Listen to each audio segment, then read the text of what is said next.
Well, a new report reveals some good news about the comeback of the American family. The number of children living with two parents has increased over the last year. Quite a nice surprise. The number of children living with two parents had fallen from 88% in 1960 to just over two-thirds in 2005, right? Just over two-thirds, about 67%. Those living with divorced, separated, or never married single parents tripled from 9% to 28%, while the proportion living with neither parent, that is with grandparents, other relatives, foster parents, or something else, inched up from 3 to 4.5%. But now, for the first time in a very long time, those numbers are actually improving. Here to discuss this good news is the General Counsel for the American Family Association, Abraham Hamilton III. Abraham, nice to see you again. Good to see you, Steve. You know, it's nice to see a headline tumble out that has good news in it, and this is one of them.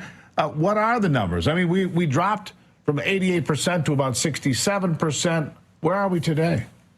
Yeah, that total number is really approaching 70% when you take into consideration children born into families where both of their biological parents, as well as one biological parent and a step parent.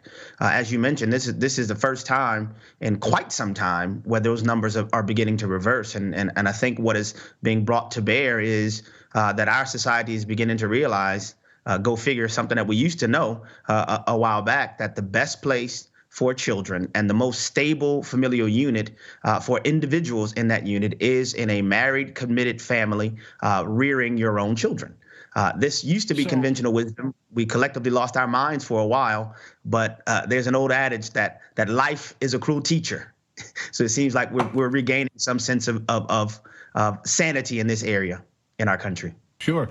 Yeah, you know, and the sad thing about it is the poorest families seem to lose that nuclear family the fastest. Those on the lower end of the economic spectrum were the ones hurt the most by that. The ones that could least afford it paid the highest price. And so hopefully some of those numbers that we're seeing increase are in those areas of our country. You're absolutely right about that. And what's most interesting about that is the poorest among us are those who come from broken homes, and that is regardless of educational levels. That's something that people don't really realize very often, that no matter where you fall in the educational attainment spectrum, a broken family is the fastest way and the most salient indicator of a family heading towards poverty. So it is high time for this to be normalized once again in our country. We need to get out of this notion of penalizing and really castigating the nuclear family. We need to recognize that the greatest thing we have going for us is the stability of our nuclear families. So what changed?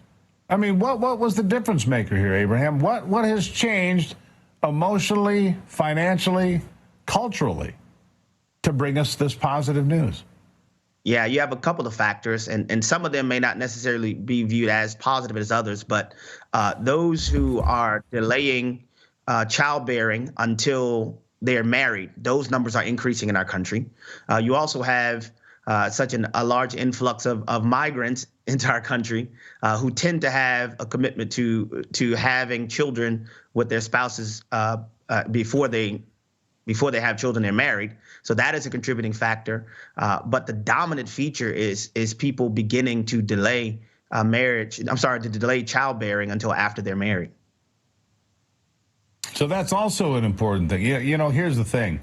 And you look at some countries where the birth rate is falling and they're in real trouble, places like Japan. Some people say the United States would be in trouble if our birth rate falls. Of course, we've got other issues of packing people into our country, but the birth rate of Americans is not where it needs to be to keep up with demand for workers and industry and opportunities. So the family is key. Now, the other thing about this that I would say, Abraham, and you and I have talked about this in the past, the good news here is that the people that are returning to the home are dads.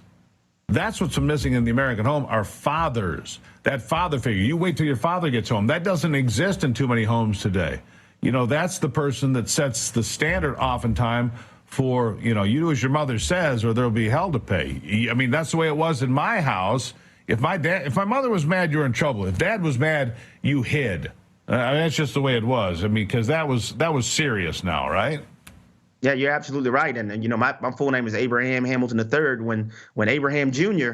got wind of something that wasn't going right, there was great fear and trembling. And, I'm grateful for that being a feature of my development, and I've endeavored to pass that on to my little Hamiltons as well. But you're absolutely right about that. The lack of the father being in the home has had a detrimental effect all across the board in our country. So rediscovering that fundamental, crucial component is something that will benefit our country generationally, not just in the immediate, but generationally as we go forward. So how do we keep the momentum, my friend? I mean, that's really it. We've stopped falling. We've started climbing again. The nuclear family produces more stable, more successful, more productive people. As a general rule, not always, but as a general rule, more productive socially. People contribute to society, frankly. How do we keep this momentum? Well, I think talking about it on shows like yours, I think we need to grab the cultural levers as much as possible to celebrate and highlight marriage. Frankly, I think presidential candidates need to seize this study from the Institute for Families and make that a part of their platform, how we need to incentivize and encourage marriage, husbands committing themselves to their wives and raising children within that committed familial context, and that becoming, once again, becomes something that we're not only knowledgeable of, but that we celebrate. Unfortunately, to the left, marriage is like, some type of Tales from the Crypt type phenomenon, and that's something I think a stark contrast that the Republican Party has to strike to communicate the necessity of this for our country as a whole going forward. Yeah, foundational principles, my friend, foundational principles. Abraham Hamilton III, always appreciate talking to you, my friend. Thank you for being here. Thank you, Steve. All right. Up after the break, as inflation rises and food prices skyrocket, so does the anxiety of shoppers. We'll stick around. We'll have Joe Reek with me to give you an insight into My Patriot Supply Company that helps you keep your family prepared through difficult times, no matter what happens. It's straight ahead on AVL.